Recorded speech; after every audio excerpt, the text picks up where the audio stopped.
Hello dear student, welcome to Gurukul classes. मैं धर्मेंद्र गोस्वामी। जैसा पता है कि हम यहाँ पे डिस्कस करें आपके पॉलिटिकल साइंस या फिर सिविक्स, चाहे आप इसको पॉलिटिकल साइंस बोलें या फिर सिविक्स बोलें, चाहे राजनीति शास्त्र या फिर नागरिक शास्त्र, दोनों बात एक ही है, तो कंफ्यूज होने की जरूरत नहीं है। दोनों नाम एक ही सब्जेक्ट है, ठीक। अब देखिए, इसमें हम इससे इंपॉर्टेंट क्वेश्चन सीरीज को फिर से यहाँ डिस्कस करने वाले। देखिए, आज का हमारा पहला क्वेश्चन क्या करा है कि निम्नलिखित में से कौन सा कथन सत्य है। तो इसमें से कौन सा कथन सत्य है, हमें ये बताना है। देखिए, ऑप्शन ए में आया है वर्ष 1948 में यूरोपीय आर्थिक सहयोग संगठन से शॉर्ट में हम कहते हैं OEEC की स्थापना की गई। तो ये बिल्कुल सही है कि वर्ष 1948 में ही यूरोपियन आर्थिक सहयोग संगठन, जिसको शॉर्ट में OEEC कहते हैं, इसकी स्थापना हुई थी। तो ये हमारा ऑप्शन बिल्कुल सही है। फिर ऑप्शन बी कह रहा है कि वर्ष 1949 में यूरोपीय परिषद का गठन हुआ था। तो ये भी हमारा ऑप्शन क्या है, सही है। 1949 में यूरोपीय परिषद का गठन हुआ था, इसलिए ये भी ऑप्शन हमारा क्या हो जाएगा, सही हो गया। फिर क्वेश्चन देखिए, कह रहा है ऑप्शन नंबर सी कह रहा है कि 1992 में यूरोपियन संघ, जिसे EU कहते हैं, इसकी स्थापना हुई थी। तो ये भी ऑप्शन क्या है, हमारा सही है। इसलिए हम देखेंगे हमारा ऑप्शन नंबर जो डी होगा, उपरोक्त सभी कथन सत्य हैं। तो ये सभी पे हम क्या कर देंगे, क्लिक कर देंगे। आपको याद रखना है कि हमारे तीनों ही ऑप्शन क्या है, हमारे सही हैं। कौन कौन से, पहले देखिए, अलग अलग क्वेश्चन भी बना के आ सकता है। ये भी क्वेश्चन आ सकता है कि यूरोपियन आर्थिक संघ सहयोग संगठन की, या जिसे OEEC कहते हैं, इसकी स्थापना कब हुई थी। तो इसकी स्थापना हुई थी 1948 में। आपको याद रखना है 1948 में इसकी स्थापना हुई थी।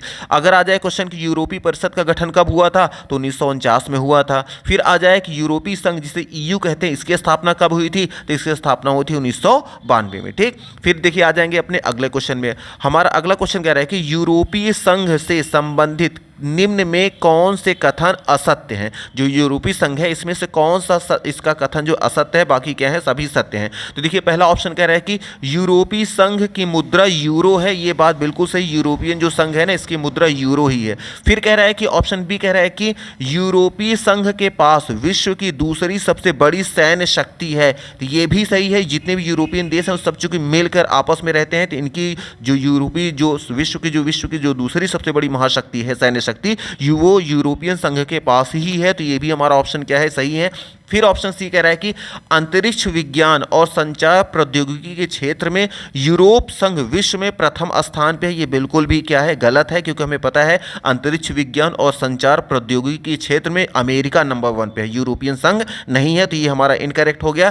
फिर ऑप्शन डी कह रहा है कि यूरोपीय संघ की अर्थव्यवस्था वर्ष 2005 में विश्व की सबसे बड़ी अर्थव्यवस्था थी। तो ये भी हमारा ऑप्शन क्या है, सही हो गया है। तो इसका मतलब हमारा जो गलत ऑप्शन है क्या है, कि अंतरिक्ष विज्ञान और संचार प्रौद्योगिकी क्षेत्र में यूरोप जो है विश्व का प्रथम स्थान पे है। ये गलत है, प्रथम स्थान पे अमेरिका है, ठीक। इसलिए हमारा ऑप्शन नंबर जो सी होगा, यहाँ पे सी को क्लिक कर देंगे, क्योंकि यहाँ पूछा है कि असत्य कथन कौन है। तो हमें असत्य बताना है, तो असत्य झूठ जो बात बताएगी ऑप्शन नंबर सी में है, ठीक। फिर आ जाएंगे, देखिए हमारा अगला क्वेश्चन क्या कह रहा है कि आसियान वे, जो आसियान वे है या आसियान शैली जो है, ये क्या है। आसियान वे या फिर आसियान शैली जो है, ये क्या है, ये कौन सी चीज़ है। तो याद रखिएगा, आसियान देश सदस्यों के अनौपचारिक और सहयोगपूर्ण कामकाज की शैली को ये कहा जाता है आसियान वे या फिर आसियान शैली। फिर से बता दें, आसियान वे, आसियान शैली किसे कहते हैं। आसियान सदस्यों के अनौपचारिक और सहयोगपूर्ण कामकाज की शैली या उसके तरीके को बोला जाता है आसियान शैली। फिर देखिए, आ जाएंगे हमारा अगला क्वेश्चन क्या करें कि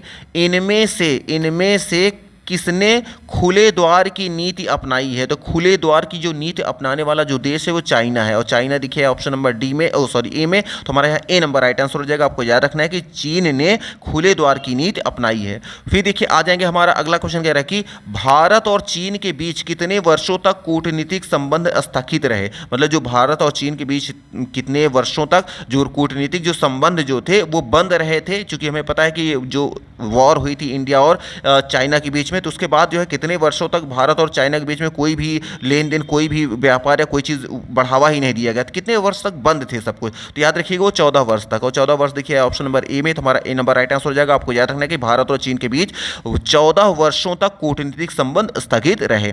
फिर देखिए, आ जाएंगे हमारा अगला क्वेश्चन कह रहा है कि भारत चीन संबंधों को सुधारने के लिए किस प्रधानमंत्री ने सबसे ज़्यादा प्रयास किया। किस प्रधानमंत्री ने प्रयास किए थे। तो याद रखिएगा, भारत और चीन के संबंधों को सुधारने के लिए जिन प्रधानमंत्री ने बहुत ज़्यादा प्रयास किए थे वो थे राजीव गांधी। और राजीव गांधी देखिए आए हैं ऑप्शन नंबर सी में, तो ये देखिए यहाँ बी में दिया, बी में यहाँ रहेगा, तो यहाँ राजीव गांधी या ऑप्शन नंबर यहाँ सी कर दिया गया। चलिए यहाँ पे सी मान लीजिए, तो ये हो गया बी करते हैं, इसको सी कर दे रहे हैं। तो जो भारत और चीन के संबंधों में सुधार के लिए जिन्होंने जिस प्रधानमंत्री ने बहुत प्रयास किए थे वो कौन है? राजीव गांधी जी। फिर देखिए आ जाएंगे हमारा अगला क्वेश्चन कह रहा है कि यूरोपीय संघ यूरोप में स्थित कितने देशों का एक राजनीतिक और आर्थिक मंच है? तो यूरोपीय संघ है उसमें यूरोप के कितने देश जो है शामिल होकर एक ग्रुप के साथ मिलकर काम करते हैं? तो याद रखिए टोटल जो देशों की जो संख्या है वो है 28 देश। और 28 देश की बात देखिए है ऑप्शन नंबर बी में, तो हमारे यहाँ बी नंबर राइट आंसर हो जाएगा। आपको याद रखना है कि यूरोपीय संघ में यूरोप में स्थित 28 देशों का एक राजनीतिक और एवं आर्थिक मंच है।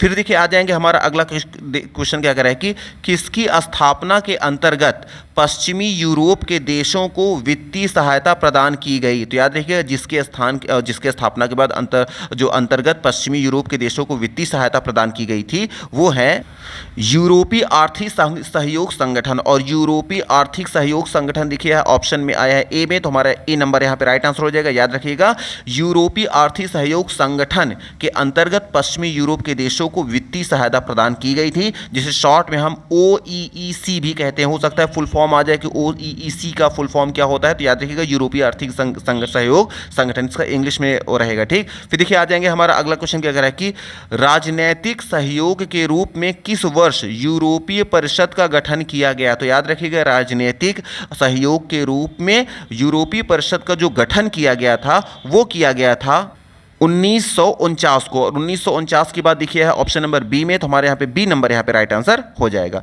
फिर देखिए आ जाएंगे हमारा अगला क्वेश्चन क्या कह रहा है कि यूरोपियन इकोनॉमिक कम्युनिटी की स्थापना किस वर्ष हुई थी, जिसको हम शॉर्ट में EEC कहते हैं? तो यूरोपियन इकोनॉमिक कम्युनिटी की स्थापना किस वर्ष हुई थी? तो याद रखिए इसकी जो स्थापना हुई थी वो हुई थी 1957 में। 1957 देखिए आया है ऑप्शन नंबर ए में, तो हमारा यहाँ पे ए नंबर यहाँ पे राइट आंसर हो जाएगा। हमें याद रखना है कि यूरोपियन इकोनॉमिक कम्युनिटी की जो स्थापना हुई थी वर्ष 1957 में की गई थी। फिर देखिए आ जाएंगे हमारा अगला क्वेश्चन क्या कह रहा है कि सोवियत संघ के विघटन के पश्चात वर्ष 1992 में, अब देखिए इसमें 4 ऑप्शन दिए हैं, तो कह रहा है क्वेश्चन कह रहा है कि सोवियत संघ के विघटन के पश्चात वर्ष 1992 में किस यूरोपीय संघ के अंतर्राष्ट्रीय संघ की स्थापना हुई थी, या परिषद की स्थापना हुई थी, या संगठन की स्थापना हुई थी, या फिर राष्ट्र की स्थापना हुई थी? तो याद रखिएगा सोवियत संघ के विघटन के पश्चात वर्ष 1992 में यूरोपीय संघ के अंतर्राष्ट्रीय संघ की स्थापना हुई थी। और अंतर्राष्ट्रीय संघ की बात आई है ऑप्शन नंबर ए में, तो हमारे यहाँ ए नंबर राइट आंसर हो जाएगा। फिर देखिए हमारा अगला क्वेश्चन क्या कह रहा है कि यूरोपीय संघ की अर्थव्यवस्था किस वर्ष में विश्व की सबसे बड़ी अर्थव्यवस्था? तो याद रखिए यूरोपीय संघ की अर्थव्यवस्था जो थी विश्व की जो सबसे बड़ी अर्थव्यवस्था के रूप में जानी जाती थी वह जानी जाती थी वर्ष 2016। और वर्ष 2016 की बात देखिए ऑप्शन नंबर बी में, तो हमारे यहाँ बी नंबर राइट आंसर हो जाएगा। आपको याद रखना है कि यूरोपियन संघ की अर्थव्यवस्था जो है 2016 में विश्व की सबसे बड़ी अर्थव्यवस्था के रूप में जानी जाती थी या फिर बन गई थी। फिर देखिए आ जाएंगे हमारा अगला क्वेश्चन, देखिए क्या करें कि ब्रिटेन एवं फ्रांस किसके अस्थायी सदस्य हैं जो यूरोपीय संघ के भी सदस्य हैं? मतलब जो ब्रिटेन और फ्रांस हैं वो किसके अस्थायी सदस्य हैं? जो यूरोपीय संघ के भी क्या हैं सदस्य माने जाते हैं। तो याद रखिएगा ब्रिटेन और फ्रांस जो हैं जो अस्थायी सदस्य हैं ये हैं सुरक्षा परिषद के। और सुरक्षा परिषद देखिए ऑप्शन नंबर बी में, तुम्हारा बी नंबर राइट आंसर हो जाएगा। आपको याद रखना है कि ब्रिटेन एवं फ्रांस जो हैं सुरक्षा परिषद के अस्थायी सदस्य हैं। फिर देखिए आ जाएंगे हमारा अगला क्वेश्चन कह रहा है कि ब्रेक्जिट प्रक्रिया के तहत, तो ब्रेक्जिट प्रक्रिया के तहत कौन से देश के द्वारा यूरोपीय संघ से बाहर आने की घोषणा की है? तो याद रखिएगा ब्रेक्जिट प्रक्रिया के द्वारा जिस देश ने यूरोपियन संघ से बाहर आने की घोषणा की है वह है ब्रिटेन। और ब्रिटेन देखिए आया है ऑप्शन नंबर डी में आया है, तो हमारे यहाँ पे डी नंबर राइट आंसर हो जाएगा। ठीक, फिर देखिए आ जाएंगे अपने अगले क्वेश्चन में। हमारा देखिए अगला क्वेश्चन क्या कह रहा है कि कौन से देश ने मास्ट्रिज की संधि एवं साझी यूरोपियन मुद्रा यूरो को मानने का विरोध किया? तो याद रखिएगा वह देश जिसने मास्ट्रिज की संधि और साथ ही साथ यूरोपीय मुद्रा जिसका नाम क्या है यूरो है इसको मानने का जो विरोध किया है वह है डेनमार्क एवं स्वीडन। और डेनमार्क और स्वीडन की बात देखिए है ऑप्शन नंबर बी में, तो हमारे यहाँ बी नंबर राइट आंसर हो जाएगा। आपको याद रखना है कि मास्ट्रिज की संधि और साथ ही साथ साझी यूरोपियन मुद्रा जो यूरो है इसको मानने से जिसने विरोध किया दिया है, जिसने इनकार कर दिया वो कौन है? डेनमार्क एवं स्वीडन है। ठीक, फिर देखिए आ जाएंगे हमारा अगला क्वेश्चन क्या कह रहा है कि इंडोनेशिया, मलेशिया, फिलीपींस, सिंगापुर एवं थाईलैंड देशों ने मिलकर किस संगठन की स्थापना की है? तो याद रखिएगा, इंडोनेशिया, मलेशिया, फिलीपींस, सिंगापुर एवं थाईलैंड देशों ने मिलकर जिस संगठन की स्थापना की है उसे कहते हैं आसियान देश। और आसियान देखिए है ऑप्शन नंबर सी में, तो हमारे यहाँ पे सी नंबर राइट आंसर हो जाएगा। ऐसे भी क्वेश्चन आ सकता है कि आसियान जो संगठन है उसके कौन कौन सदस्य देश हैं? तो कौन कौन से हैं? इंडोनेशिया हो गया, मलेशिया हो गया, फिलीपींस हो गया, सिंगापुर हो गया एवं थाईलैंड हो गया। ठीक, फिर देखिए आ जाएंगे हमारा अगला क्वेश्चन क्या कह रहा है कि एक अनुमान के अनुसार किस वर्ष तक चीन जो है विश्व की सबसे बड़ी अर्थव्यवस्था शक्ति बन जाएगा? तो एक अनुमान जो लगाया गया है, कह रहे हैं कि किस वर्ष तक चीन जो है ना विश्व की सबसे बड़ी आर्थिक शक्ति बन जाएगा। तो याद रखिएगा, जो अनुमान लगाया गया है, जो समय बताया गया है वो है वर्ष 2040 तक। और 2040 देखिए ऑप्शन नंबर ए में, तो हमारा ए नंबर यहाँ पे राइट आंसर हो जाएगा। आपको याद रखना है कि एक अनुमान के अनुसार वर्ष 2040 तक चीन जो है विश्व की सबसे बड़ी अर्थव्यवस्था शक्ति बन जाएगा। फिर देखिए आ जाएंगे हमारा अगला क्वेश्चन कह रहा है कि चीन ने वर्ष 1972 में किस देश के साथ आर्थिक एवं राजनीतिक संबंधों को प्रारंभ किया? तो याद रखिएगा, चीन ने वर्ष 1972 में जिस देश के साथ आर्थिक एवं राजनीतिक संबंधों को प्रारंभ किया वह देश है अमेरिका। और अमेरिका देखिए है ऑप्शन नंबर बी में, तो हमारे यहाँ पे बी नंबर राइट आंसर हो जाएगा। फिर देखिए हमारा अगला क्वेश्चन कह रहा है कि चीन ने किस वर्ष उद्योगों का निजीकरण किया? तो याद रखिएगा, चीन ने जिस वर्ष उद्योगों का जो निजीकरण किया था वह वर्ष था 1998। और 1998 देखिए आया है ऑप्शन नंबर ए में, तो हमारे यहाँ पे ए नंबर राइट आंसर हो जाएगा। आपको याद रखना है कि चीन ने 1998 में उद्योगों का निजीकरण किया था। फिर देखिए आ जाएंगे हमारा अगला क्वेश्चन क्या कह रहा है कि किस वर्ष चीन ने विश्व व्यापार संगठन WTO की सदस्यता ग्रहण की? तो याद रखिएगा, चीन ने विश्व व्यापार संगठन, जिसे हम शॉर्ट में WTO कहते हैं, इसकी सदस्यता जो ली थी वो लिया था 2001 में। और 2001 देखिए आया है ऑप्शन नंबर हमारा सी, ऑप्शन नंबर सी में है, तो हमारा यहाँ सी नंबर यहाँ पे राइट आंसर हो जाएगा। फिर देखिए आ जाएंगे हमारा अगला क्वेश्चन क्या कह रहा है कि भारत एवं चीन के बीच व्यापार वर्ष 1999 से लगातार कितने प्रतिशत वार्षिक दर से बढ़ रहा है? तो याद रखिएगा, भारत एवं चीन के बीच जो व्यापार है जो कि वर्ष 1999 से ही लगातार जो परसेंट से बढ़ रहा है वह प्रतिशत है 30%। और 30% की बात आई है देखिए ऑप्शन नंबर सी में, तो हमारे यहाँ पे सी नंबर राइट आंसर हो जाएगा। आपको याद रखना है कि भारत और चीन के बीच जो व्यापार है जो वर्ष 1999 से लगातार चल रहा है ये 30% की दर से वृद्धि कर रहा है या बढ़ रहा है। ठीक, फिर आ जाएंगे देखिए हमारा अगला क्वेश्चन क्या कह रहा है कि निम्नलिखित कथनों पर विचार करिए।